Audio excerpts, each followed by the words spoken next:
So we're going to recycle them because there's something pressing down on your energy. And that is actually what the programming is within your subconscious mind. Hence, we recycle it over and over and over again till we see the marble for what it is and then remove it because it doesn't belong to you. This instance that you just described is like being fully seen by yourself with a capital S.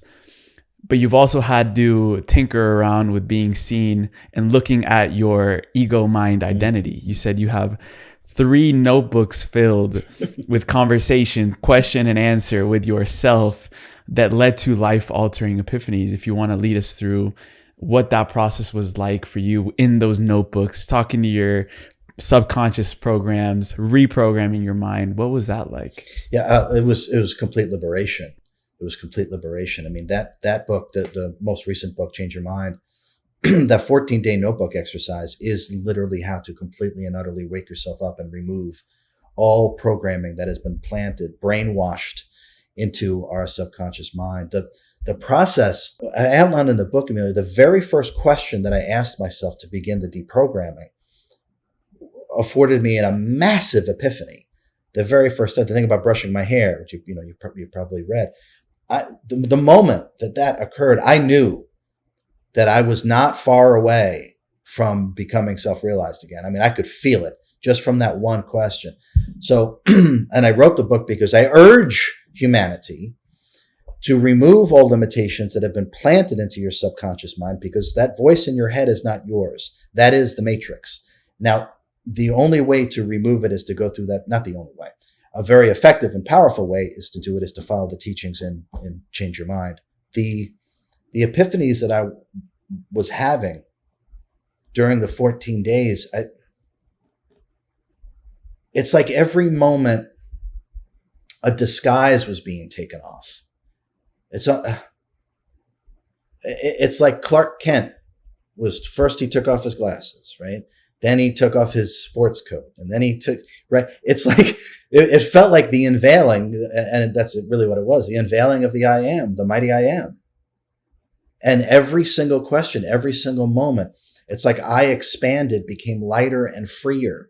And there was less energy in my lower astral and mental, which is where a lot of the subconscious program kind of sits. The deep-rooted stuff sits in the lower astral and the mental, by the way. So it was literally just every moment I felt like I was getting larger and freer and happier and more loving and more powerful. And I didn't want to stop. And I only stopped because I was aware of all of my thoughts, emotions, actions, and behaviors. You didn't want to waste more paper. I didn't this is it. 3 notebooks, I'm done. That's enough. Yeah. At that point, I was aware of my motivation, my every motivation that was driving my desire, intention, thought, emotions, actions, behaviors. I had regained command over myself. And in that moment, I was able to own my own mind once again. And that is also part of self-realization and enlightenment. I urge anyone and everyone who listens to this, get the book and do that exercise, because it will absolutely change your life. It'll be the first time that it's your life. It'll be the first time that it's your life. I can't encourage people enough. That's why I wrote that book. Yeah.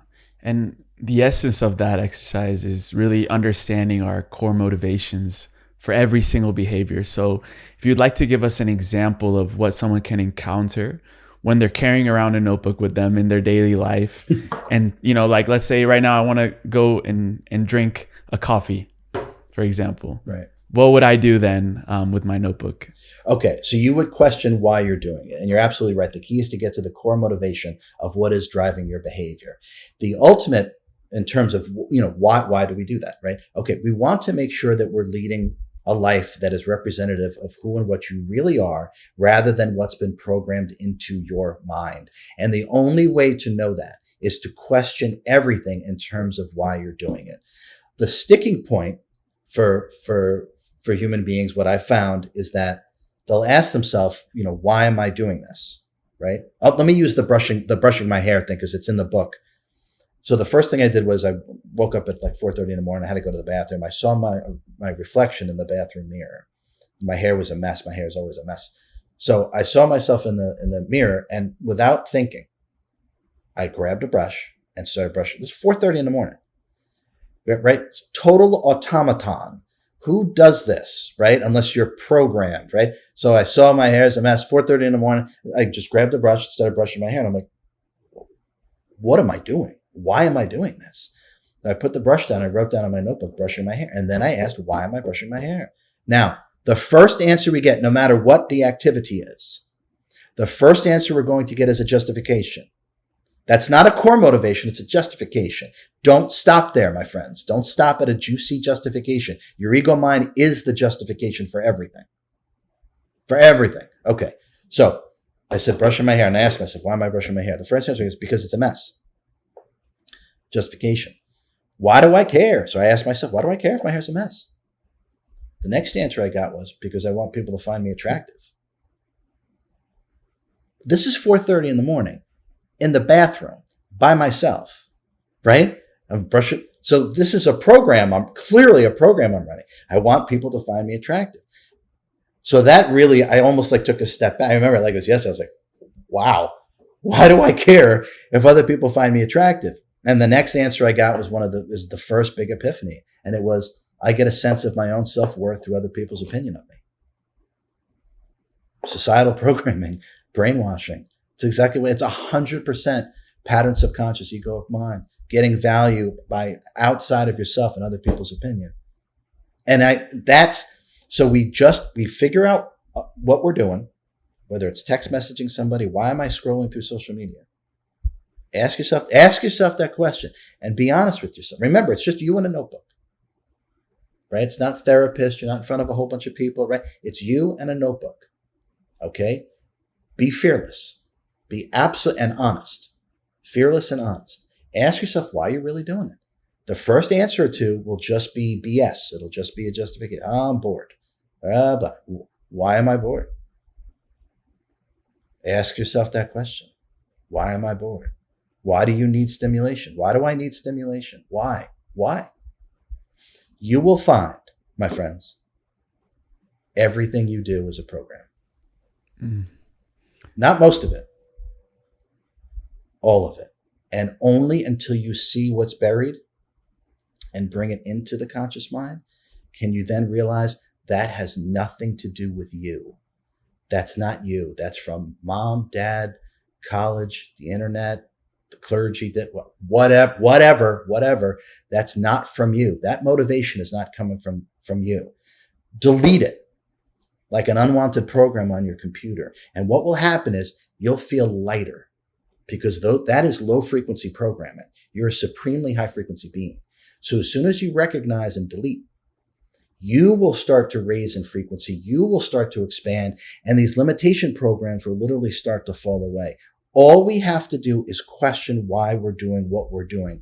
The answers will be illuminating, enlightening, and completely and utterly life-changing. And I wrote this down in all caps, which is in that book, Change Your Mind. You said, until we understand what is truly driving our behavior, we can only recycle our experience. And I come across that in my life, and I can suspect that whoever's listening to this can resonate where, especially for me in relationships where I'm like, it almost seems like I'm recycling the same type of experience, person, archetype, and I'm like living through it again in a way. Why does that happen to people? I mean, you just said we have to understand why our behaviors are driving our actions. Why does that happen? Why do we recycle our experiences? Okay. So the short answer is until we're self-realized, then that stops, because then you actually own your own mind and there's no program running at all. There's no recycling of anything. Okay. But up until then, there's experiences, whether there are experiences that we've chosen to align ourselves with, or there are experiences that are thrust upon us, right? And sometimes there's cross-pollination. That's the difference between the egoic mind and the pattern subconscious mind, but sometimes they cross over. We recycle the experiences because that has been embedded within our body of energy. So it's literally been embedded within our body of energy. And then until we realize, like marbles being placed in the book, right?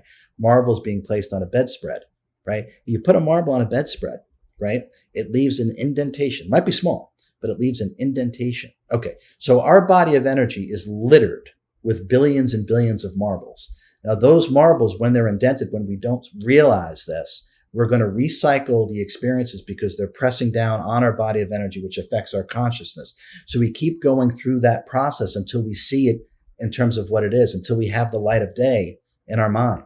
So it has to get recycled to we see the truth about the situation and the truth about ourselves. So until we see the truth, it'll keep happening over and over and over again because there's an indentation and or an identification within our body of energy. And our body of energy is a projection of the subconscious mind. So not just our physical body, but the larger, more subtle bodies of energy. And there's all these different indentations in them. And that is actually what the programming is within your subconscious mind. And the ones you identify with creates your ego mind.